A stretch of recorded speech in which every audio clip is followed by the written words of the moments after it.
Hello there! I am Avira and I am here to unravel the mysterious world of electric cars to you. I'm kidding.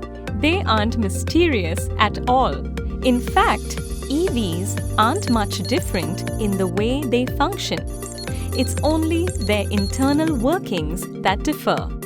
An all-familiar sight greets you once you open the bonnet, and at the heart of it lays a revolution that'll power your journeys today. The ZS EV leaves behind a conventional engine using fossil fuels and surges forth with a 44.5 kilowatts battery pack that powers an electric motor.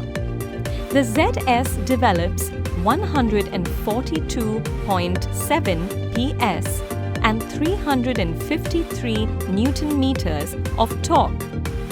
A similar-sized conventional SUV won't give you that. Neither will they be able to go from 0 to 100 kilometers per hour in 8.5 seconds.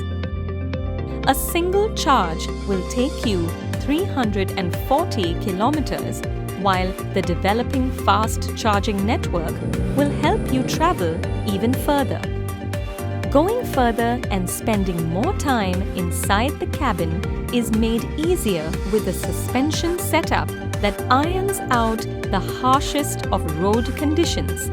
Appreciate the plush ride quality and comfort on offer, making every drive a pleasant experience. Ciao!